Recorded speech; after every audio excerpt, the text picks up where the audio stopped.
पप्पू, उसकी साइकिल और बोलने वाला ब्रेक। पप्पू अपने मोहल्ले का सबसे सीधा साधा लड़का था। इतना सीधा कि अगर कोई उससे पूछ ले, पप्पू तुम हमेशा सीधे ही क्यों चलते हो, तो वो मासूमियत से कहता, क्योंकि मोड़ लेने में डर लगता है। पप्पू एक छोटी सी गली में रहता था, जहां हर सुबह चाय की खुशबू, चिड़ियों की चहचहाहट और बच्चों की शरारतें सुनाई देती थीं। उसकी जिंदगी बहुत साधारण थी, लेकिन उसकी एक खास चीज थी, उसकी पुरानी लाल साइकिल। साइकिल पुरानी थी, रंग उड़ा हुआ था, चेन से आवाज आती थी, लेकिन पप्पू को उससे बहुत प्यार था। उसने उसका नाम रखा था लालू। पप्पू मानता था कि लालू उसके बिना अधूरी है और वो लालू के बिना। हर दिन की तरह एक सुबह पप्पू स्कूल जाने के लिए साइकिल निकाल रहा था। जैसे ही उसने ब्रेक दबाया, अचानक एक आवाज आई, अरे धीरे चला, गिरा देगा मुझे। पप्पू घबरा गया। उसने इधर उधर देखा, गली खाली थी। पप्पू ने डरते हुए पूछा, कौन बोला? तभी वही आवाज फिर आई, नीचे देख, मैं बोल रहा हूं। पप्पू ने नीचे देखा, साइकिल का ब्रेक हिल रहा था। मैं तुम्हारी साइकिल का ब्रेक हूं, ब्रेक बोला, और आज से मैं सवारी कंट्रोल करूंगा, तुम बहुत तेज चलाते हो।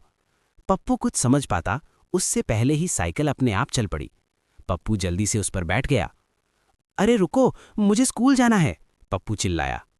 ब्रेक बोला, स्कूल तो रोज जाता है, आज पहले जिंदगी का मजा। साइकिल स्कूल की तरफ ना जाकर सीधी सब्जी मंडी पहुंच गई। वहां सब कुछ अजीब था। सब्जी वाले चिल्ला रहे थे, आलू सस्ता है, टमाटर महंगा है। पप्पू ने सोचा, ये तो रोज का उल्टा ही होता है। फिर साइकिल पार्क की ओर मुड़ गई। पार्क में और भी अजीब नज़ारे थे।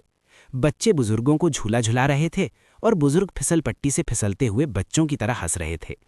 एक दादाजी बोले, अरे बेटा धीरे धक्का देना। पप्पू ने अपनी आंखें मली, ये सपना है क्या?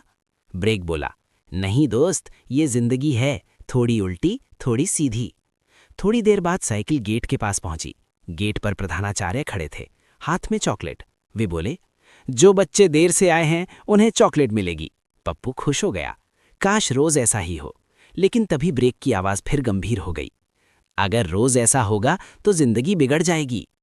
क्लास में जाते ही पप्पू ने देखा, बच्चे टीचर से पूछ रहे थे, सर आपने होमवर्क क्यों नहीं किया? टीचर शर्मिंदा खड़े थे। तभी खिड़की से ब्रेक बोला, पप्पू बाहर आओ, अभी असली बात बाकी है। साइकिल तेजी से दौड़ी और पप्पू उसके पीछे पीछे। कुछ ही देर में वे नदी के किनारे पहुंच गए।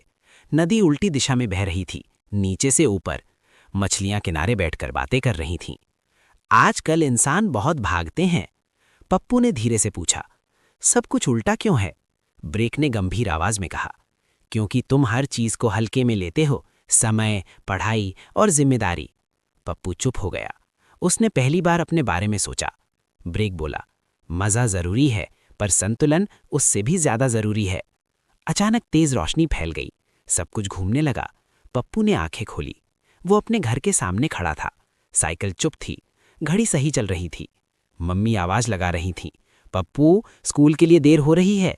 पप्पू मुस्कुराया। उसने साइकिल का ब्रेक धीरे से दबाया और बोला, चिंता मत कर लालू, आज आराम से चलेंगे।